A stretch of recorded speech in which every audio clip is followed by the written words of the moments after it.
Meeting Sheeva. Across the courtyard, between the burnt-out husk of the lower west tower and the pile of rubble that was the east, stood an army. No gaggle of sellswords or band of mercenaries. These were men and women who trained day and night, lived and breathed war, and survived by being experts at their craft. Men patrolled the entryway. Guards manned the door. Archers ringed the upper layers, strung bows in hand. Through the front door was a tight hall, likely filled with traps and doom. Beyond that, barricades to halt enemy progress. They didn't have uniforms, but they had discipline. Not one was sleepy or unalert. None would be caught off guard. This wasn't a band striking out to harass towns and villages. This was something more. It takes a fortune to marshal an army. Men need weapons, armor, food, entertainment. Most nations went broke funding their wars. Someone powerful, wealthy, and above all clever was behind this.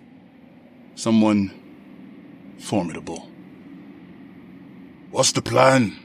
There's a plan, right? Tell me there's a plan," Bindlin said. Yes, there's a plan, Shefa promised. Bindlin released a monster sigh. "Good. What's the plan?" Shefa smirked. "I'm going to ask them to surrender." He marched out into the open. 1,000 eyes fell on him instantly. He could feel them like bugs on his skin. As he left the safety of the courtyard, the wind hit him like a wave of knives, frigid claws raking across his flesh as though his armor were a lie. His inner ears ached immediately. As he closed on the front rank of soldiers, shields came up and swords slid free. Shefa stopped far enough away for them to feel safe. Feel safe. Shefa had donned the gauntlet. No one was safe now. "Who am I speaking to?" He raised his voice to the window where he'd seen the mysterious figure yesterday. A man broke formation. Tall, well-built, dressed in heaping layers of leather and fur. Someone important, but not from these parts. "I am..." Shefa interrupted him with a kin spear right through his open mouth. The crowd reeled and shuddered as his head exploded, covering them in brains and blood. The man's body stood there, dying for a time, spurting blood from its neck flaps before gravity finally took it down. Shocked and hate-filled faces stared at him over raised shields, silver and white affairs bearing a crest he didn't know, a ruby surrounded by a golden ring. "Who am I speaking to?" he said again. A husky voice responded. "Who are you to question me here in my own home?"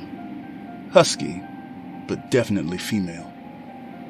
"I come on behalf of Kalmar Grand. These are his lands, and order will be restored. I won't kill any more than I have to." The voice laughed, not mockingly, but almost surprised, as if it didn't know the laugh was coming. "Oh, you will kill.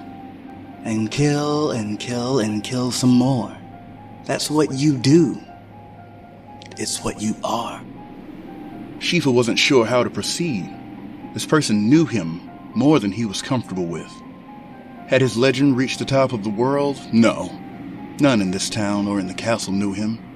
This was an old foe. Someone he'd failed to kill before, perhaps? "The killing will stop. The raids will stop. Tell me what you want.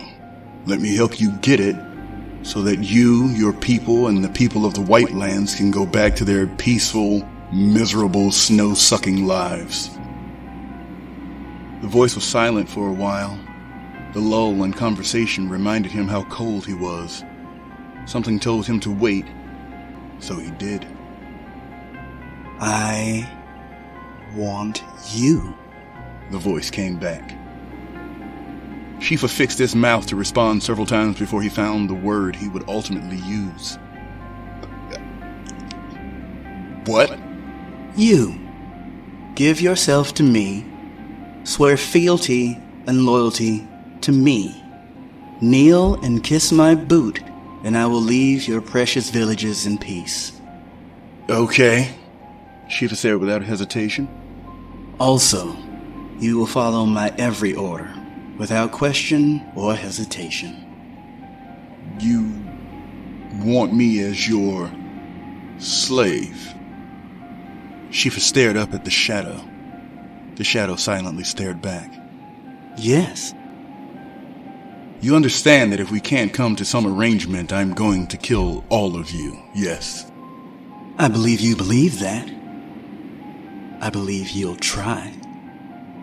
Shefa thought for a minute. He looked at the humans gathered before him, wheat before his scythe. Killing them would make little difference. He already saw the faces of all those he killed whenever he closed his eyes. But as 100 more faces amidst a sea of millions. I didn't want this. Yes, you did. Now come and get it.